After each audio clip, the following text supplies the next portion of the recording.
की लंबे समय से मांग थी।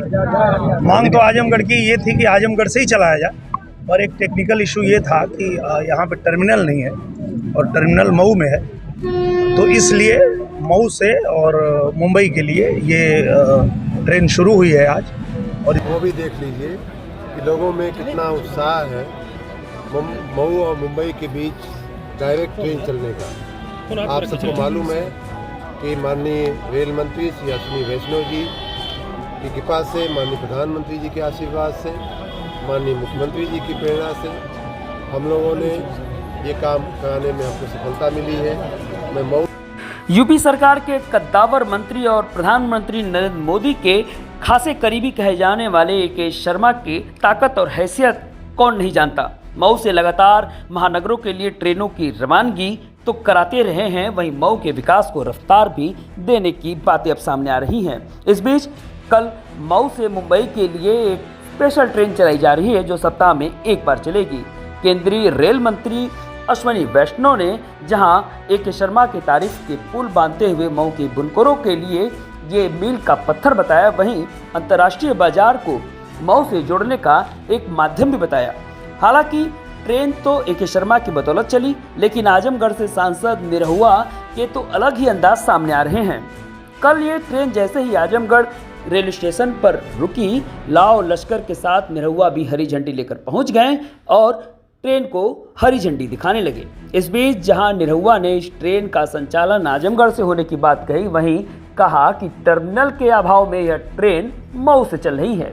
हालांकि आपको बता दें कि इसके पहले भी उत्तर प्रदेश की कद्दावर मंत्री ए.के. शर्मा लगातार अपने विकास के कार्यों और नित्य नई योजनाओं को लेकर आगे आते रहे हैं। इस बीच मऊ से जैसे ही ट्रेन चलने वाली थी, ए.के. शर्मा ने अपनी आवाज़ से ही एक बयान जारी करते हुए रेल मंत्री अश्विनी वैष्णव का आभार जताते हुए कहा कि उन्होंने व्यक्तिगत रूप से उन्हें फ़ोन करके केंद्रीय मंत्री ने सूचना दी कि आने वाली तारीख में मऊ से ट्रेन चलने वाली है। इस बीच श्रेय लेने का होड़ जहां आगे है, वहीं ए.के. शर्मा की तारीफों के पुल तो बंद रहे हैं, लेकिन देना चाहता हूं आजमगढ़ को, और आजमगढ़ की लंबे समय से मांग थी।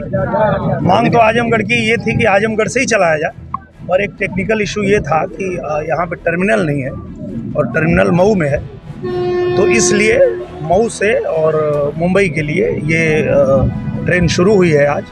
और इसके लिए मैं हमारे जो रेल मंत्री जी हैं उनको बहुत आभार व्यक्त करता हूं, पूजनीय प्रधानमंत्री जी को बहुत आभार व्यक्त करता हूं, हमारे ए.के. शर्मा जी को बहुत आभार व्यक्त करता हूं कि ये जो हम लोगों ने मांग रखी थी उसको आज शुरू की गई है।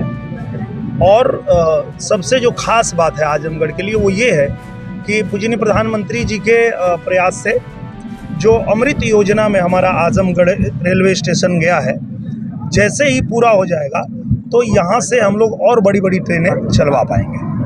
सर, ये ट्रेन पहले आजमगढ़ से चलनी थी और फिर मऊ से चली है, तो इसको कहीं ना कहीं उसका नहीं, वो उसका एक ही टेक्निकल रीज़न है, और वो ये है कि जब लंबी दूरी कोई ट्रेन तय करती है तो उसकी धुलाई के लिए, उसके साफ़ सफाई के लिए और उसके टेक्निकल जो चीज़ें हैं उसकी ठीक रख रखाव के लिए टर्मिनल से ही ट्रेन चलाई जाती है। अभी आजमगढ़ में टर्मिनल बना नहीं है, पर आजमगढ़ को धन आ चुका है और बनना शुरू हो गया। आप देख सकते हैं कि पूरा शेड जो है वो लगना शुरू हो गया है। तो जो बड़ी बड़ी ट्रेनें हमको आजमगढ़ से चलानी है वो भी शुरू होंगी, पर टर्मिनल बन जाने के बाद। ठीक।